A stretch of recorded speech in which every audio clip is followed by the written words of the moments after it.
ಇನ್ನು ನಿಮ್ಮ ಮನಸ್ಸಿನಲ್ಲಿ ನೂರಾರು ಇಷ್ಟಾರ್ಥಗಳಿರ್ತವೆ. ನಿಮ್ಮ ಇಷ್ಟಾರ್ಥಗಳಿರಬೇಕು, ಒಂದು ಸೈಟ್ ತೊಗೋಬೇಕು, ಮನೆ ತೊಗೋಬೇಕು, ಮಕ್ಕಳು ಒಳ್ಳೆಯದಾಗಬೇಕು, ಈ ರೀತಿ ಏನೇ ಒಂದು ಇಷ್ಟಾರ್ಥಗಳು ಸಿದ್ಧಿ ಆಗಬೇಕು ಅಂತಂದರೆ ನೀವು ಈ ಅಕ್ಷಯ ತೃತೀಯ ದಿನ ಈ ತಾಮ್ರದ ಚೆಂಬನ್ನು ಹಿಡ್ಕೊಂಡು ಈ ರೀತಿ ಸಂಕಲ್ಪವನ್ನು ಮಾಡಿ, ಈ ರೀತಿಯ ತಂತ್ರವನ್ನು ಮಾಡಿದ್ದೆ ಆಯಿತು ಅಂತಂದರೆ ಕೆಲವೇ ದಿನಗಳಲ್ಲಿ ನಿಮ್ಮ ಇಷ್ಟಾರ್ಥಗಳು ಸಿದ್ಧಿಯಾಗುತ್ತದೆ ಅಂತಲ್ಲ. ಅದು ಯಾವ ತಂತ್ರ ಅಂತ ತಿಳಿಸ್ಕೊಡ್ತೀನಿ. ಅದಕ್ಕಿಂತ ಮುಂಚೆ ನೀವು ವಿನಯೋಗಿ ಗುರುಜಿ ಅಂತ ಯೂಟ್ಯೂಬ್ ಚಾನಲ್ ಲೈಕ್ ಮಾಡಿ, ಸಬ್ಸ್ಕ್ರೈಬ್ ಆಗಿ, ಮತ್ತು ಬೆಲ್ ಬಟನ್ ಒತ್ತಿ. ಫೇಸ್ಬುಕ್ ಇನ್ಸ್ಟಾಗ್ರಾಮಲ್ಲಿ ಕೂಡ ಲೈಕ್ ಮಾಡಿ, ಶೇರ್ ಮಾಡಿ, ಮತ್ತು ಫಾಲೋವನ್ನು ಮಾಡಿಕೊಡಿ. ನೋಡಿ, ಅಕ್ಷಯ ತೃತೀಯದ ದಿನ ಜೈ ಭಗವಾನ್, ಎಲ್ಲರಿಗೂ ನಮಸ್ಕಾರ. ಓಂ ಮಹಾದೇವಿ ಚದ್ಮಿಷ್ಟಪತಿ ಮಹಿ ತನ್ನ ಐಶ್ವರ್ಯಲಕ್ಷ್ಮಿ ಪ್ರಚೋದಿತಲ್ಲ ನಮಸ್ಕಾರ. ಇವತ್ತಿನ ವಿಶೇಷ ಸಂಚಿಕೆಯಲ್ಲಿ ಅನೇಕ ವಿಚಾರಗಳನ್ನ ನಾವು ತಿಳ್ಕೊಳ್ಳೋಣ. ಮೊದಲನೇದಾಗಿ ಒಂದು ಮಾತಿದೆ ನೋಡಿ, ಇನ್ನು ಸಾಕಷ್ಟು ವಿಚಾರಗಳು ತಿಳ್ಕೋಬೇಕು, ತಿಳಿಸ್ತಾ ಹೋಗ್ತೀನಿ. ಕಳ್ಳನ ನಂಬಿದರೂ ಕೂಡ ಕುಳ್ಳನನ್ನು ನಂಬಾರದು ಅಂತ ಹೇಳ್ತಾರೆ. ಏನು ಹೇಳಿ? ಕಳ್ಳನನ್ನು ನಂಬಿದ್ರು ಕಳ್ಳ ಮೋಸ ಮಾಡೋಕ್ಕೆ ಬಂದಿರ್ತಾರೆ. ಮತ್ತು ಗಾದೆಗಳನ್ನು ಅದರಿಂದ ತುಂಬ ಮಾರ್ಮಿಕವಾದಂಥದ್ದು ಅರ್ಥ ಇರ್ತವೆ. ಅದನ್ನು ನಾವೆಲ್ಲ ಅಪಾರ್ಥ ಮಾಡ್ಕೊಬಿಟ್ಟಿರ್ತೀವಿ. ಅರ್ಥನ ಬಿಟ್ಟು ಅಪಾರ್ಥ ಏನೇನೇನೋ. ಕುಳ್ಳಕ್ಕಿರೋ ನಂಬಾರ್ದ ಹಂಗಾರೆ? ಈ ಸಚಿನ್ ಟೆಂಡೂಲ್ಕರ್ ತುಂಬ ಕುಳ್ಳಕ್ಕೆ ನಂಬಾರ್ದ? ದೇಶಕ್ಕೆ ಎಷ್ಟು ಹೆಸರನ್ನು ತಂದು ಕೊಟ್ಟಿದ್ದು, ಎಷ್ಟು ಜನ ಕುಳ್ಳಕ್ಕಿರುವಂಥ ದೊಡ್ಡ ದೊಡ್ಡ ಸಾಧನೆಗಳನ್ನು ಮಾಡಿದ್ದಾರೆ. ಅಂದರೆ ಯಾಕೆ ನಂಬಬಾರದು ಅಂತಂದರೆ ಇದು ನೂರಾರು ವರ್ಷದಿಂದ ಬಂದಿರೋಂಥ ಗಾದೆ ಅಲ್ಲ, ಸಾವಿರಾರು ವರ್ಷದ ಹಿಂದೆ ಬಂದಿರುವಂಥ ಒಂದು ಗಾದೆ. ಏನು ಅಂತಂದರೆ, ಕಳ್ಳ ಅಂತಂದರೆ ಯಾರು? ಕೃಷ್ಣನ ಒಂದು ಅವತಾರ, ಕಳ್ಳ ಕೃಷ್ಣ ಅಂತ ಹೇಳ್ತಾರೆ, ಗೊತ್ತಲ್ಲ?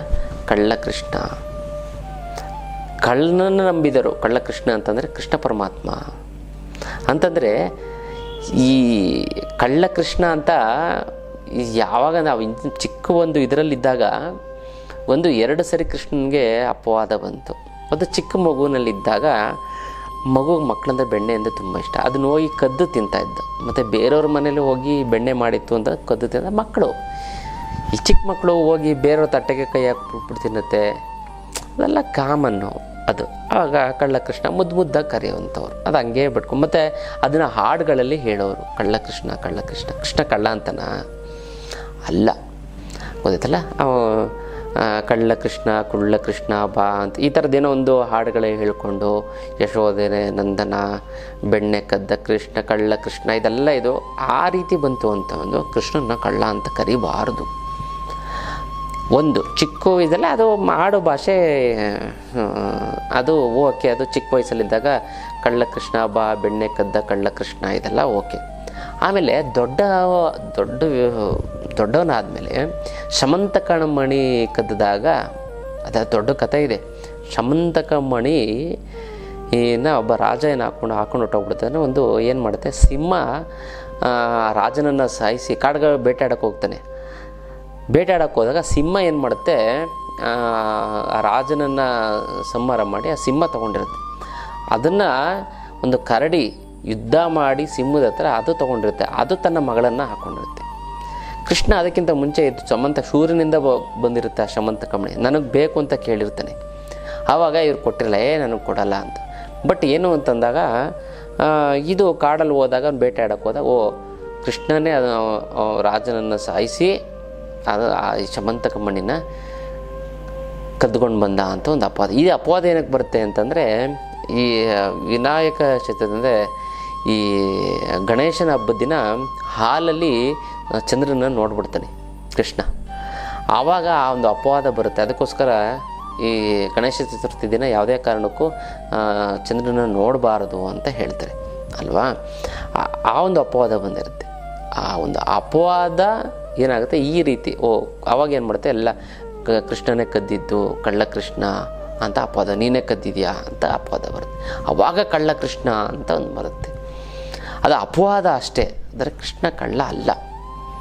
ಆದರೆ ಆಮೇಲೆ ಹೋಗಿದಾಗ ಎಲ್ಲಿ ಅದನ್ನು ಹೋಗಿಸ್ಲೇಬೇಕು, ನನ್ನ ಕಳ್ಳ ಕೃಷ್ಣ ಅಂತ ಕರಿತಿದ್ರಲ್ಲ, ನಾನು ಇಲ್ದಿರೋ ಅಪವಾದ ನಾನೇನಕ್ಕೆ ಹಾಕ್ಕೊಳ್ಳಿ ಅಂತ ಗಣಪತಿ ಪೂಜೆ ಮಾಡಿಬಿಟ್ಟು ಕಾಡಿಗೆ ಹೋದಾಗ ಅಲ್ಲಿ ಜಾಂಬವತಿ ಮೇಲೆ ಆ ಒಂದು ಶಮಂತಕ ಮಣಿ ಇರುತ್ತೆ. ಆವಾಗ ಏನು ಮಾಡಿದೆ, ಕರಡಿ ಜೊತೆ ಯುದ್ಧ ಮಾಡಿ ಅದು ಜಾಂಬವಂತ, ಹೋದ ಜನ್ಮದಲ್ಲಿ ಜಾಂಬವಂತ ಆಗಿರ್ತಾನೆ. ಆವಾಗ ಮಗಳನ್ನೂ ಕೂಡ ದಾರಿ ಎರೆದು ಕೊಟ್ಟು ಶಮಂತಕ ಮಣಿ ಮಾತ್ರ ತೊಗೊಂಡೋಗಿ ಬರ್ತಾ ಇರ್ತಾನೆ ಕೃಷ್ಣ. ಇಲ್ಲ, ನೀನು ಹಿಂಗೆ ಹೋದರೆ ನಂಬಲ್ಲ, ನೀನೇ ವಾಪಸ್ ಕೊಟ್ಟೆ ಅಂತ ಬಂದ್ಬಿಡುತ್ತೆ. ಅದಕ್ಕೋಸ್ಕರ ನನ್ನ ಮಗಳನ್ನೇ ಕಳಿಸ್ತೀನಿ, ನಾನು ನಿನಗೆ ನಿಮ್ಮ ಮದುವೆ ಮಾಡಿಕೊಡ್ತೀನಿ, ಕರ್ಕೊಂಡು ಹೊಟ್ಟೋಗ್ಬಿಡು ಕೃಷ್ಣ. ಆವಾಗ ನಿಮ್ಮ ಮಗಳೇ ಹೇಳಿದಾಗ ನಂಬಿಕೆ ಬರುತ್ತೆ ಎಲ್ಲರಿಗೂ ಅಂತ ಅಂದ್ಬಿಟ್ಟು ಮಗಳನ್ನ ಮದುವೆ ಮಾಡಿ ಕೃಷ್ಣನ ಜೊತೆ ಕಳಿಸ್ತಾನೆ. ಅದು ಜಾಂಬವತಿ, ಗೊತ್ತಾಯ್ತಲ್ಲ. ಹಾಗಾಗಿ ಕಳ್ಳ ಕೃಷ್ಣ ಅಂತ ಅಲ್ಲ. ಸೊ ಕೃಷ್ಣನಿಗೆ ನೋಡಿ ಎಷ್ಟೋ ಒಂದು ಇದು ಅಪವಾದ ಒಂದು ಬಂದಿತ್ತು ಅಂತಂದರೆ, ಅಂದರೆ ಅಪವಾದಗಳು ಮನುಷ್ಯನುಗಳ ದೇವ್ರಿಗೂ ಕೂಡ ಬರುತ್ತೆ, ನಿಮಗೂ ಕೂಡ ಅಪವಾದ ಬಂದಿರ್ತವೆ. ಅದಕ್ಕೆ ನಾವು ತಲೆ ಕೆಡಿಸ್ಕೋಬಾರ್ದು. ಸೊ ಕಳ್ಳನನ್ನು ನಂಬಿದರು ಅಂತಂದರೆ ಕಳ್ಳನ ನಂಬೋದು ಅಂತ, ಕಳ್ಳ ಕೃಷ್ಣ ಅಂತ ಕಳ್ಳನ ನಂಬಿದ್ರೆ ಕೃಷ್ಣನ ನಂಬಿದ್ರು ಕೂಡ ಕುಳ್ಳನನ್ನು ನಂಬಾರ್ದು. ಇನ್ನೊಂದು ವಾಮನ ಅವತಾರ ಅಂತ ಅಂದ್ಬಿಟ್ಟು ನನಗೆ ಅದೇ ನಿಮಗೆಲ್ಲ ಅದ್ರ ಕತೆ ಕೇಳಿದಿಲ್ಲ. ದೀಪಾವಳಿ ನರಕ ಚತುರ್ದಶಿ ಇದೆಲ್ಲ ಬಲಿಪಾಡ್ಯಮಿ ದಿನ ನಾವು ಅದು ಬಲಿ ಚಕ್ರವರ್ತಿಗೆ ನಾನು ದಾನ ಕೊಡು ಅಂತಂದಾಗ ಒಂದು ಮೂರು ಪಾದದಷ್ಟು ಕೊಡು ಅಂತ, ಆಯಿತು ಅಂತ ತದಾಸ್ತು ಅಂತ ಕೊಟ್ಬಿಡ್ತಾರೆ.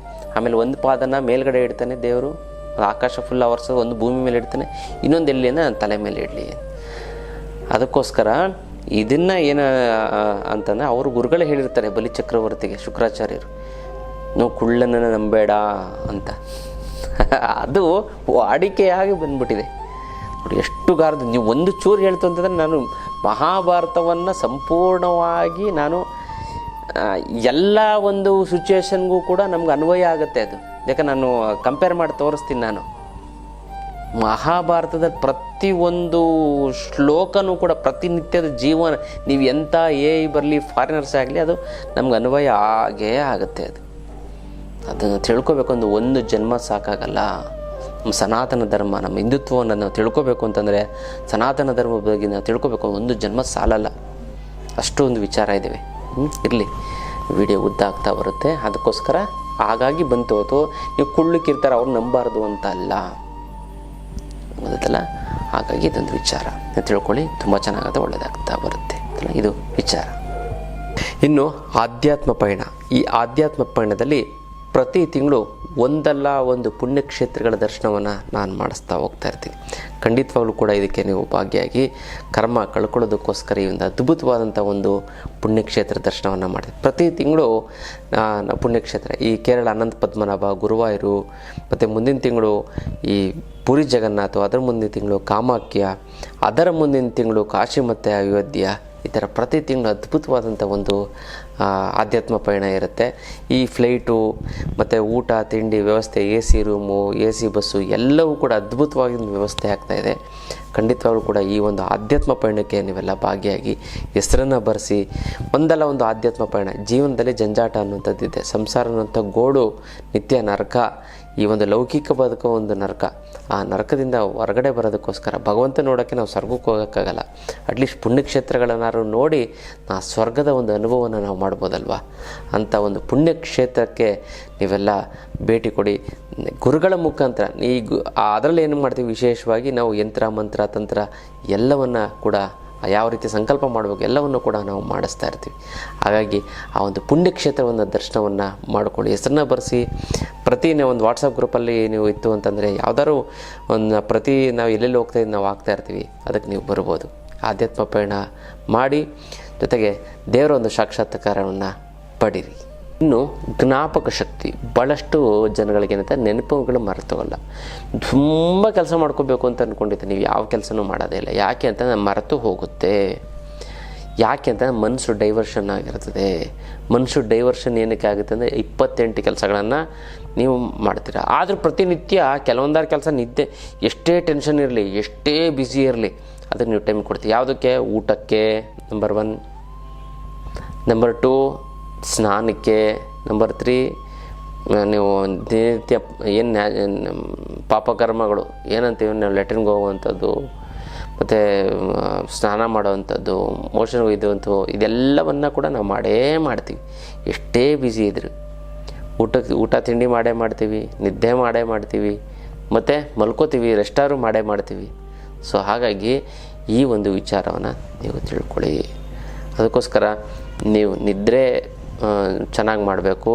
ಮತ್ತು ನಿದ್ರೆ ಚೆನ್ನಾಗಿ ಮಾಡ್ತಾರೆ ತಂಪಾಗಿದೆ. ಮತ್ತು ಇನ್ನೊಂದು ಜ್ಞಾಪಕ ಶಕ್ತಿ ತುಂಬ ಚೆನ್ನಾಗಿ ಬರಬೇಕು. ಅಂದರೆ ಮರ್ತು ಬಿಡ್ತೀರ, ನೀವು ಕೀ ಮರ್ತು ಬಿಡ್ತೀರಾ, ದುಡ್ಡು ಮರ್ತು ಬಿಡ್ತೀರಾ, ಯಾರಿಗೂ ಏನು ಹೇಳ್ತೀರಾ, ಏನೋ ಬಿಲ್ ಕಟ್ಟಬೇಕು, ಎಕ್ಸ್ಪೈರಿ ಡೇಟ್ ಆಗಿಬಿಟ್ಟಿರ್ತದೆ, ದುಡ್ಡಿರುತ್ತೆ ಕಟ್ಟಿರಲ್ಲ ನಿಮಗೆ ಫೈನ್ ಬಂದುಬಿಡುತ್ತೆ. ಅದಕ್ಕೋಸ್ಕರ ನೀವು ಏನು ಮಾಡಬೇಕು ಅಂತಂದರೆ ಕನ್ಫ್ಯೂಷನ್ ಸ್ಟೇಟಲ್ಲಿ ಹೇಳಿದ್ರೆ ಕಡಿಮೆ ಮಾಡಬೇಕು.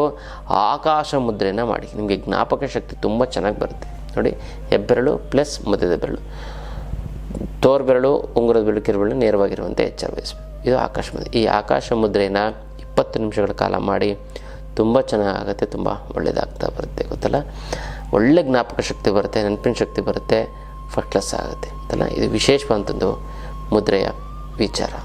ಆನ್ಲೈನ್ ಕ್ಲಾಸು, ವಿಶೇಷವಾದಂಥ ಒಂದು ಆನ್ಲೈನ್ ಕ್ಲಾಸು.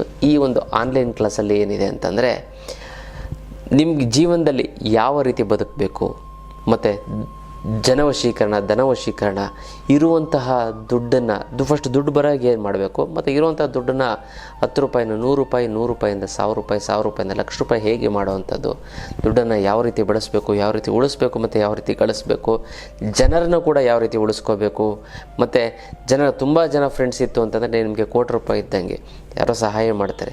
ಅದರ ಜನಾಕರ್ಷಣೆ ಹೇಗೆ ಮಾಡಬೇಕು, ಜನವಶೀಕರಣವನ್ನು ಯಾವ ರೀತಿ ಮಾಡಿಕೊಂಡು ನಾವು ಜೀವನವನ್ನು ಒಂದು ಸುಗಮಗೊಳಿಸ್ಕೋಬೇಕು ಅನ್ನೋದನ್ನು ಆನ್ಲೈನ್ ಕ್ಲಾಸಸ್ ಇರುತ್ತೆ. ನೀವು ಡೈರೆಕ್ಟಾಗಿ ನಾನು ಹೇಗಿದೆ ನಾವು ಮಾತಾಡ್ತೀವಿ, ನೀವು ಡೈರೆಕ್ಟಾಗಿ ಅದರಲ್ಲೂ ಕೂಡ ನಿಮ್ಮ ಪರ್ಸನಲ್ ವಿಚಾರಗಳನ್ನು ನನ್ನ ಭೇಟಿಯಾಗದೆ ಒಂದು ಕ್ಲಾಸ್ ಅಟೆಂಡ್ ಮಾಡಿ ಜ್ಞಾನವನ್ನು ತಿಳ್ಕೊಂಡು ನಿಮ್ಮ ಸಮಸ್ಯೆಗಳನ್ನು ಕೂಡ ಅಲ್ಲೂ ಕೂಡ ಬಗೆಹರಿಸ್ಕೋಬೋದು. ಎಲ್ಲ ರೀತಿಯಂಥ ವಿಚಾರಗಳನ್ನು ತಿಳಿಸ್ಕೊಡ್ತಾ ಹೋಗ್ತೀನಿ. ಝೀರೋ ಇರೋಂಥ ವ್ಯಕ್ತಿ ಈ ಆನ್ಲೈನ್ ಕ್ಲಾಸ್ ಅಟೆಂಡ್ ಮಾಡಿ ಹೀರೋ ಆಗಿರೋಂಥ ಉದಾಹರಣೆಗಳೆಲ್ಲ ನಾವು ನಮ್ಮ ಆಶ್ರಮಕ್ಕೆ ಬಂದು ನೀವು ನೋಡ್ಬೋದು.